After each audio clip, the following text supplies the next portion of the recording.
నమస్తే, welcome to think Andhra. నేను మీ మానిక్.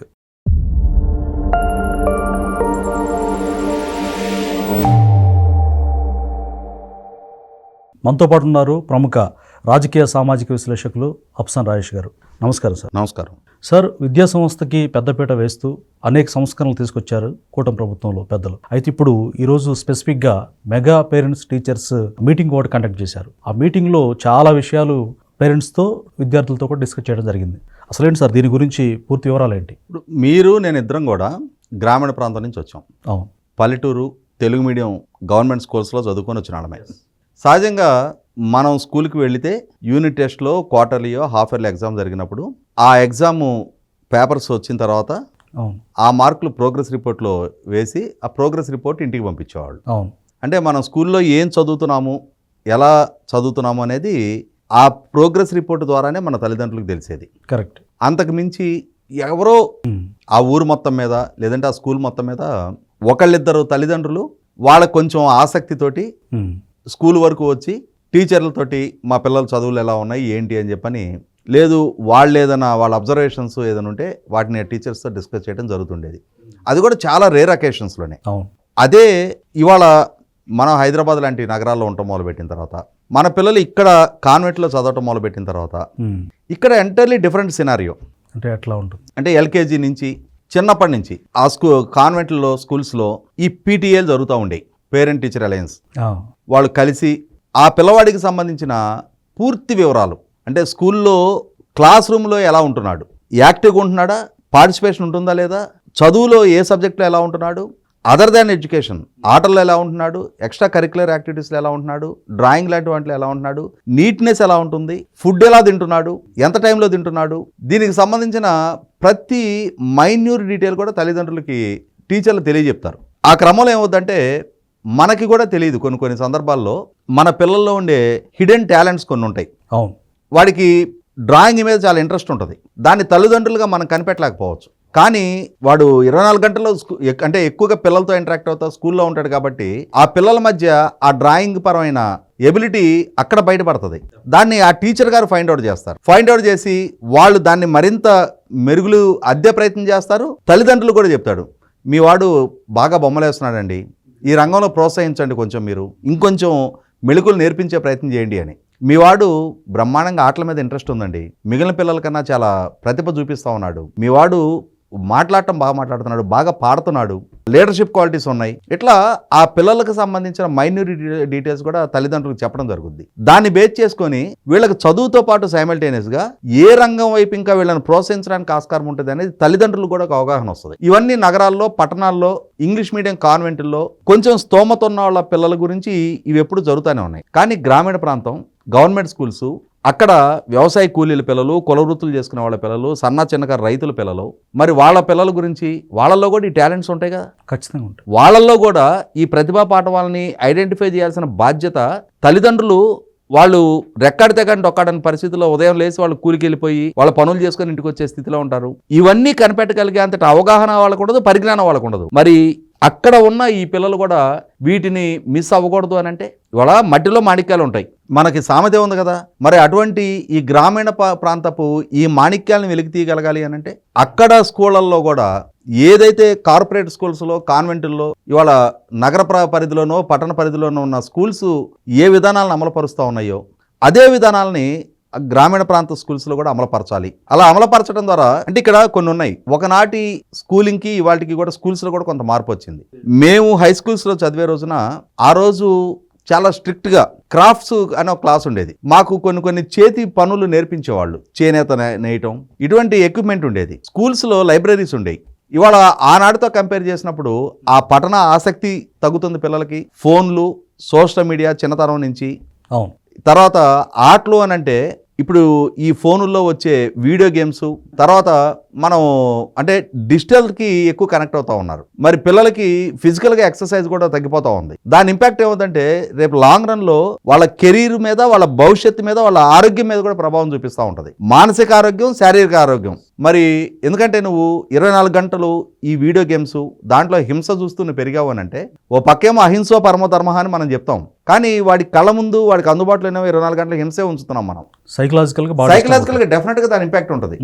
నీకు ప్రతిదీ టేక్ ఇట్ గ్రాంటెడ్గా ఉంటుంటే, నువ్వు కోరి నోరు తెరిచి అడిగి అడగకముందే నీ తల్లిదండ్రులు నీకు అన్ని సమకూరుస్తూ ఉంటే, జీవితంలో సవాళ్ళని ఎలా ఎదుర్కోవాలి, లేని నిమిషాన్ని నువ్వు ఎలా బిహేవ్ చేయాలి, ఉన్న రోజు దాన్ని అనుభవిస్తావు, లేని నిమిషాన్ని నువ్వు ఎలా బిహేవ్ చేయాలి, వీటిని కూడా పిల్లలకి నేర్పాల్సిన అవసరం ఉంది. అదే సందర్భంలో తల్లిదండ్రులు కూడా పిల్లల గురించిన అవగాహన రావాలి. ఇవాళ పరిస్థితి ఏంటంటే, నేను పల్లెటూరు నుంచే వచ్చాను. మా ఊర్లో కూడా ఒకనాటితో కంపేర్ చేసినప్పుడు ఇవాళ మా చుట్టుపక్కల తెనాల నుంచి అలాగే వివిధ గ్రామాల్లో కొన్ని పెద్ద కాన్వెంట్లు వచ్చినాయి. వాటి నుంచి వ్యాన్లు వస్తాయి. నా కళ్ళ ముందు నా పొలంలోకి పనులకు వచ్చిన కూలీలు పిల్లలందరినీ కూడా అందరిని నా వ్యాన్లు ఎక్కించే పంపిస్తున్నారు గవర్నమెంట్ స్కూల్స్కి పంపించేలా. అంటే ఏంటి, చదువు వల్ల పలానా కుటుంబం పలానా అబ్బాయి చదువుకొని పైకి వచ్చి ఆ కుటుంబం కూడా ఎదిగింది. చూశారు ప్రాక్టికల్గా. మనకన్నా అంటే వాళ్ళ నాన్నకన్నా ఆ అబ్బాయి కంఫర్ట్గా బతుకుతూ ఉన్నాడు. ఆ అబ్బాయి పైకి రావడం వల్ల ఆ కుటుంబ స్థితిగతులు కూడా మారినాయి. నేనేం తప్పు చేశా, నేను కష్టపడతా, నా పిల్లని కూడా చదివిస్తా అనే తాపత్రయం పెరిగింది. ఆ తాపత్రయంతో ఏమైంది, సొంత లాభం కొంత మానుకొని వాళ్ళ అవసరాలు వాళ్ళ ఖర్చులో కొన్ని మినహాయించుకొని అయినా సరే పిల్లల చదువులకు ప్రయారిటీ ఇస్తూ ఉన్నారు, పిల్లల కెరీర్కి ప్రయారిటీ ఇస్తూ ఉన్నారు. పిల్లలు మనకన్నా మెరుగ్గా బతకాలి అనే తాపత్రయం, ఆ తాపత్రయం కూడా వాళ్ళు ఏమైందంటే ఒక ఆరోగ్యకర పోటీ కూడా.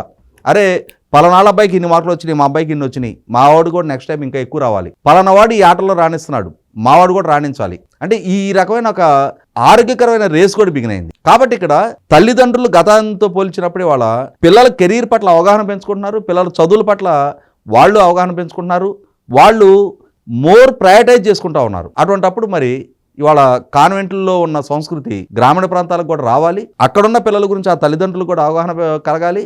అదే సందర్భంలో తల్లిదండ్రులు కూడా కొన్ని కామన్ పర్సెప్షన్స్ ఉంటాయి. ఎలా ఉంటాయి, ఇవాళ ఇంటర్ అయిపోగానే ఎంపీసీ తీసుకోవాలి, ఇంజనీరింగ్ చేసేయాలి, ఇంజనీరింగ్ చేస్తుండగానే వాడికి ఫైనల్ ఇయర్లో ఓ మంచి ప్యాకేజ్ తోటి ఒక జాబ్ వస్తుంది. ఒకవేళ రేపటి రోజున ఆ జాబ్ రాలేదనుకో, వాడు కూలీ నాలి చేసుకొని చదివించున్నాడు వీడిని. ఆ పరిస్థితి ఏంటి, దాన్ని తట్టుకోగలగాలి. అప్పుడు మొట్టమొదటి పేరెంట్స్కి కూడా కొంత మోటివేషన్ అవసరం.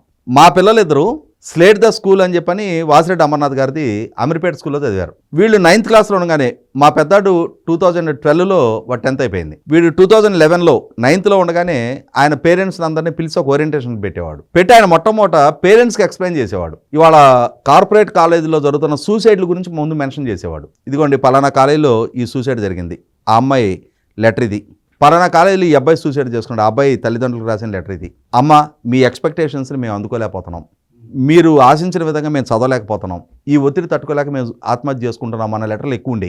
అది ఆ విషయంలో ఆయన పేరెంట్స్కి ఓరియంటేషన్ ఇచ్చేవాడు. మీ ప్యాషన్ మొత్తం పిల్లల మీద రుద్దకండి, వాళ్ళ శక్తి సామర్థ్యాలు వాళ్ళ ఎబిలిటీ ఎంత ఉందో మొట్టమొదటి దాన్ని మీరు గుర్తించండి.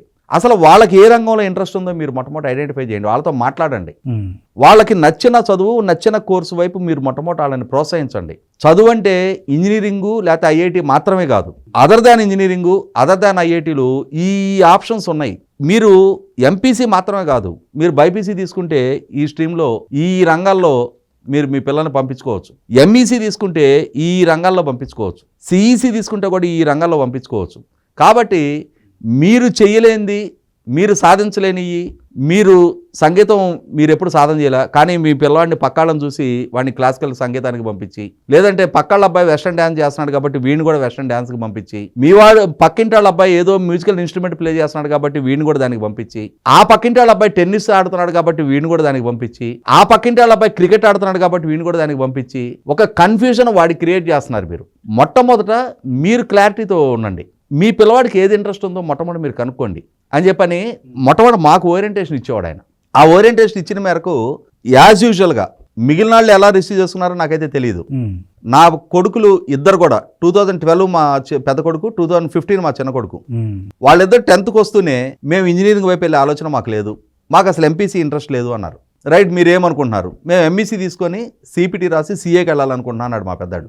గో హెడ్ అని చెప్పాను నేను. వాడు ఇంటరు 90+% వాడు స్కోర్ చేసుకున్నాడు, సిపిటి క్లియర్ అయింది, సిఏ పర్సూ చేస్తూ సైమల్టేనియస్గా బీకామ్ కంప్లీట్ చేశాడు. బీకామ్ కంప్లీట్ అయ్యేటప్పటికి వాడికి సిఏ ఒక పార్ట్ కూడా కంప్లీట్ కాల. దాంతో వాడికి నాకు ఇది 3 years టైం అయింది, బీకామ్ కంప్లీట్ అయింది కానీ సీఏ అవ్వట్లేదు. నేను టైమ్ ఇన్స్టిట్యూట్లో కోచింగ్ తీసుకొని నేను క్యాట్ రాస్తాను అన్నాడు. గో హెడ్ అన్నాం. వాడికి ఫస్ట్ అటెంప్ట్లోనే క్యాట్లో మంచి స్కోర్ వచ్చింది. Delhi university south campus department of business ఎకనామిక్స్లో MBA వచ్చింది. ఇవాళ బ్రహ్మాండంగా కెరీర్ తను సెట్ చేసుకున్నాడు. మా చిన్నాడు 10th లోగానే నేను ఎంపీసీకి వెళ్ళనన్నాడు. వాడు ఎంఈసీతో పాటు సైమల్టేనియస్గా national law university exams CLAT ఇవన్నీ దానికి సైమల్టేనియస్ ప్రిపేర్ అయ్యాడు. వాడు ఫస్ట్ అటెంప్టే నల్సార్లో సీట్ వచ్చింది. వాడి వాళ్ళ లాయర్గా AP advocate general Dammalapati Srinivas గారి దగ్గర ఉన్నాడు. 2022లో తను లా గ్రాడ్యుయేట్ అయ్యాడు. ఇప్పుడు మన బాధ్యత అది. వాళ్ళు కోరుకున్న దాన్ని మనం ప్రోత్సహిస్తే ఆడుతూ పాడుతూ ఎంజాయ్ చేస్తూ వాళ్ళ చదువులు చదివారు. ఇవాళ చాలా మందికి కలగా ఉండే కెరీర్లు వాళ్ళు ఆడతా పాడతా తెచ్చేసుకోగలిగారు. ఇది మా పిల్లల విషయంలో నేను ప్రోత్సహించినప్పుడు ఏ తల్లిదండ్రులు అయినా సరే వాళ్ళ పిల్లల విషయంలో అది సాధించగలుగుతారు. Yes, well said sir. ఇవాళ ప్రభుత్వం సంకల్పించిన ఈ PTA ఇది చాలా ఉపయుక్తమైంది. పిల్లల గురించి తల్లిదండ్రులకు అవగాహన వస్తుంది, తల్లిదండ్రుల ఆలోచన గురించి టీచర్లకు అవగాహన వస్తుంది. ఒక పిల్లవాడి భవిష్యత్తుని గ్రూమ్ చేసేది తల్లిదండ్రులు, గురువులే. వాళ్ళ ప్రోత్సాహం. వాళ్ళిరువురు ఇంట్లో బట్టలేసి స్కూల్కి పంపిస్తారు, స్కూల్ నుంచి ఇంటికి వెళ్తారు. అంటే డే అంతా టీచర్సు, తల్లిదండ్రులు వీళ్ళిరువురు ఆ పిల్లవాడి గురించి ఒక అవగాహనకు వస్తే ఆ ఇరువురు సమన్వయంతో అంతిమంగా వాడి భవిష్యత్తుని తీర్చిదిద్దడానికి ఆస్కారం ఉంటుంది. ఆ దిశగా ఇవాళ లక్షలాది మంది గ్రామీణ ప్రాంత కూలీనాలి చేసుకునే పిల్లలు చదువుకుంటున్న స్కూళ్లలో ఈ విధానాన్ని అమలు చేయడం ద్వారా ప్రభుత్వం ఎక్కడో కార్పొరేట్ స్కూల్స్ ఎక్కడో కాన్వెంట్లో ఉన్న కల్చర్ని అక్కడ పిల్లలు సాధిస్తున్న విజయాల్ని గ్రామీణ ప్రాంత పిల్లలకి కూడా పరిచయం చేస్తున్నారు. రేపు రోజున దీని ఫలాలు ఇంకొన్నాళ్ళ తర్వాత సమాజానికి అర్థమవుద్ది. Thank you sir.